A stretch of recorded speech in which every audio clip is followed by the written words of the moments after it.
Episode 14। तुम्हारे गले में क्या दर्द होता है। Imperial industries. अरशद का केबिन। रूम का डोर ओपन हुआ और अरशद रूम से बाहर आया।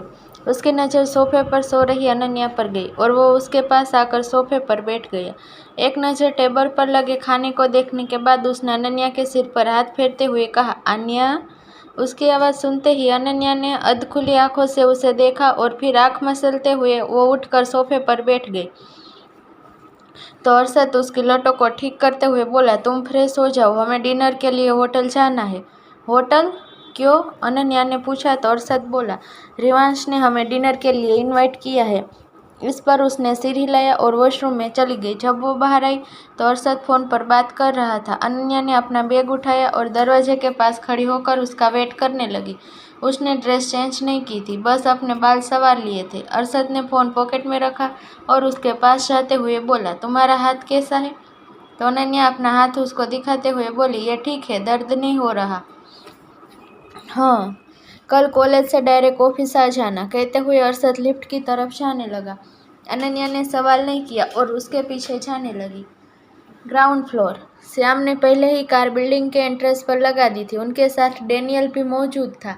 रात के 7:15 से ज़्यादा हो रहा था। अब ऑफिस में बहुत ही कम एम्प्लॉय थे। हालांकि सब अनन्या को पहचानते थे, मगर कोई भी उसके बारे में जानता नहीं था, उसका नाम भी नहीं। पर एक बात जो सभी को पता थी, वो एक कि ये लड़की उनके बॉस के लिए बहुत खास थी।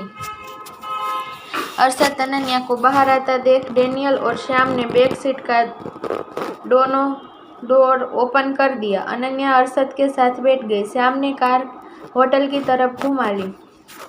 Hotel Elite. 7 star hotel Elite के 5th फ्लोर के प्राइवेट रूम का डोर अचानक से खुला और एक लड़की रूम में एंटर हुई। गोरा रंग, होठों पर रेड लिपस्टिक, आंखों में काजल, कंधे से थोड़े नीचे तक आते उसके खुले बाल के साथ शॉर्ट ब्लैक ड्रेस में कयामत ढा रही थी। केबिन में बैठे सब लोग हैरान थे, वही उसकी नाक गुस्से से लाल हो रही थी।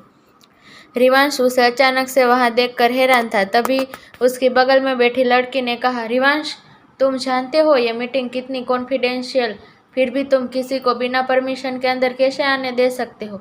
संजना। रिवांश ने कुछ कहना चाहा, पर तभी दरवाजे पर खड़ी लड़की बोली, एक्सक्यूज मी मिस संजना, किसी से भी आपका क्या मतलब है? संजना ने उस लड़की को इग्नोर किया और रिवांश से बोली, रिवांश, क्या तुम मीटिंग आगे बढ़ाने वाले हो? जवाब में वो लड़की बोली, नहीं, इनफैक्ट मैं अभी इस वक्त तुम्हारे साथ हुई मेहरा कंपनीज की सारी डील कैंसिल करती हूँ। तो संजना उसकी बात पर हंसने लगी और उसका मजाक उड़ाते हुए बोली, तुम होती कौन हो ये बोलने वाली? अपनी हैसियत देखी है कभी? तुम रिवांश के साथ खड़ी होने के भी लायक नहीं हो। जरा सा मेकअप और अच्छे कपड़े पहन लेने से इंसान की औकात नहीं बदलती, और तुम्हारी औकात क्या है वो सभी को पता है। उस लड़की ने गुस्से से कहा कि तभी रिवांश ने उसका हाथ पकड़कर अपनी गोद में बिठा लिया। फिर संजना से बोला, मिस संजना, मुझे लगता है इस डील को कंफर्म करने से पहले मुझे एक और बार सोचने की ज़रूरत है, सो मैं इस मीटिंग को 1 वीक के लिए पोस्टपोन करता हूँ। रिवांश की इस बात को सुनकर संजना की आंखें लाल हो गई। उसकी आंखों में हल्के आंसू थे। रिवांश ने मिस संजना से कहा था, जबकि वो क्लासमेट थे और वो उसे हमेशा रिवांश ही बोलती थी। वो अपने आंसुओं को छुपाती हुई एक फीकी स्माइल के साथ बोली, वेल, जब आपने ये सोच लिया है तो मैं इसमें क्या बोल सकती हूँ, जैसा आपको ठीक लगे। आई होप आपको जो भी डिसीजन होगा दोनों कंपनीज के लिए बेनिफिशियल साबित होगा। इतना बोल उसने एक नज़र रिवांश की गोद में बैठी लड़की को देखा और अपने गुस्से को दबाते हुए आगे बोले, okay then mister Rivansh, I have to go now, have a good night. इस पर रिवांश ने सिर हिलाया और संजना अपने असिस्टेंट और सेक्रेटरी के साथ वहां से चली गई। बाहर आकर उसने बंद दरवाजे को देखा और दांत पीसते हुए बोली, मीरा, आज की ये बेइज्जती मैं हमेशा याद रखूंगी। वही कमरे के अंदर रिवांश ने अपनी गोद में बैठी लड़की को नाराजगी से देखा, फिर कहा, यह क्या तरीका है किसी के रूम में आने का? तो मीरा बच्चों की तरह उसके शर्ट के बटन को घुमाते हुए बोली, मैं हर बार थोड़ी ना ऐसा करती हूँ। और तुमने किसने कहा था कि संजना के साथ यहाँ कमरे में मीटिंग करने को?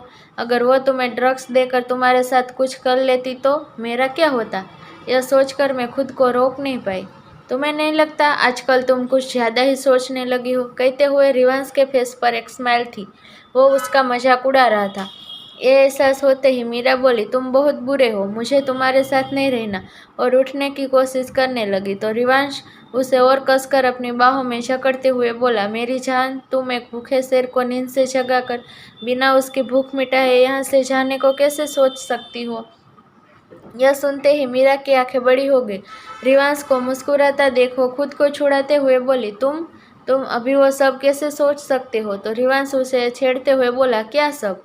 कुछ नहीं, तुम छोड़ो मुझे जाना है। श्रुति मेरा वेट कर रही होगी। करने दो, मिस्टर अरशद और अनन्या भी आ गए होंगे, आने दो। कहते हुए रिवांश धीरे धीरे उसके होठों की तरफ झुक रहा था। मीरा उसकी गर्म सांसें अपने चेहरे पर महसूस कर पा रही थी। रिवांश, अभी नहीं, डोंट वरी, मुझे बस एक किस चाहिए। इतना बोल उसके होठों पर अपने होठ रख दिए और उसे किस करने लगा।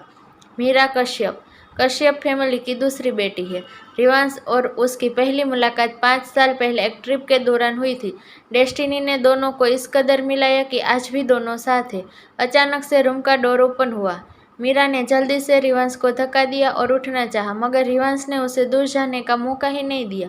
वो रिलैक्स था और दरवाजे की ओर देखते हुए बोला, मिस संजना, अंदर आने से पहले डोर नॉक कर लेना चाहिए। आई होप आपको मेरी ये एडवाइस याद रहेगी। संजना को गुस्सा तो बहुत आया और गुस्से में उससे अपनी मुठ्ठियां बंद कर ली।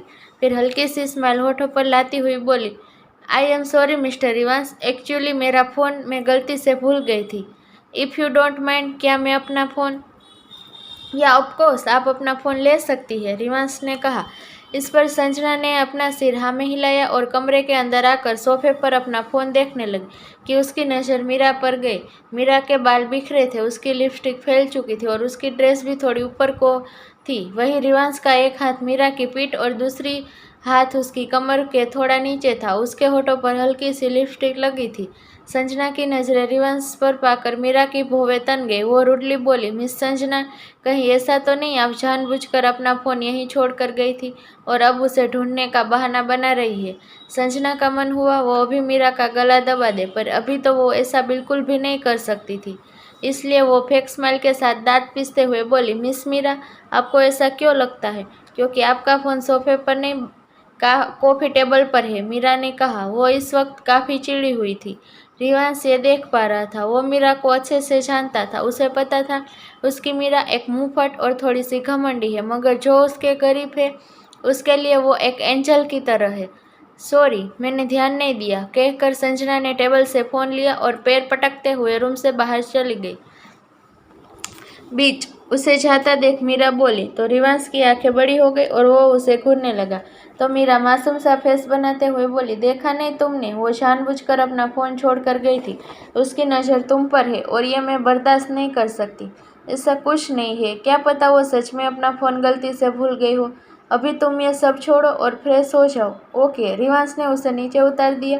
मीरा वॉशरूम में चली गई। उसके जाते ही रिवांश का फेस डार्क हो गया। उसने एक नंबर डायल किया और फ़ोन रिसीव होते ही वो बोला, संजना कश्यप, आधे घंटे है तुम्हारे पास, कोई गड़बड़ नहीं होना चाहिए।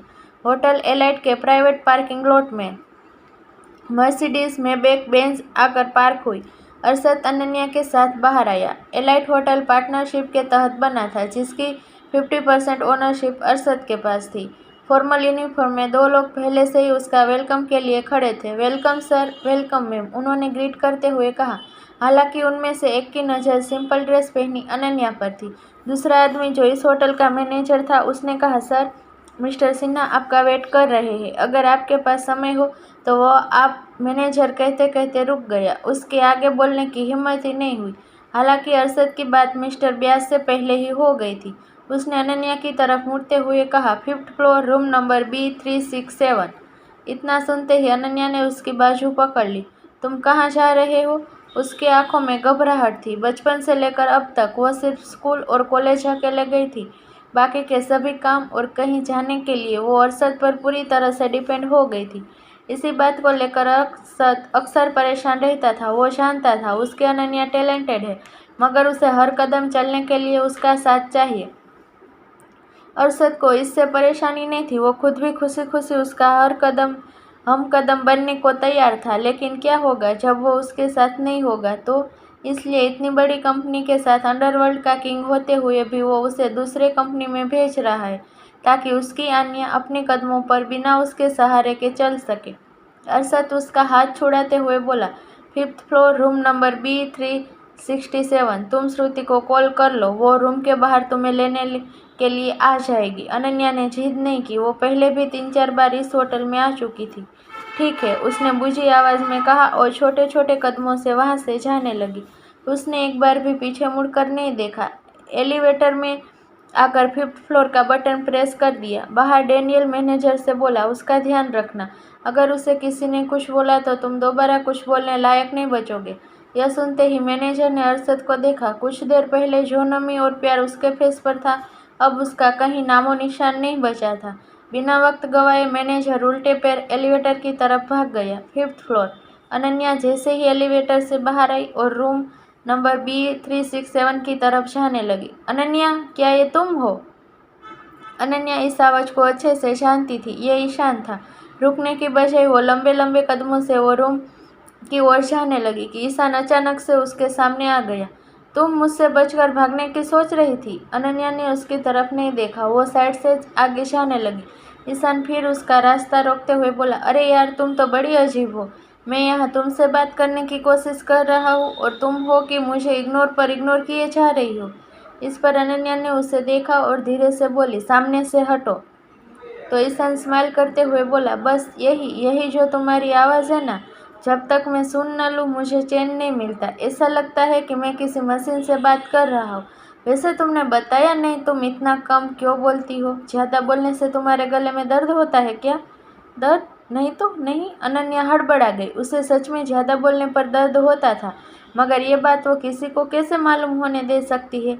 खुद को शांत करते हुए उसने फिर से कहा, ईशान, सामने से हटो, मुझे जाना है।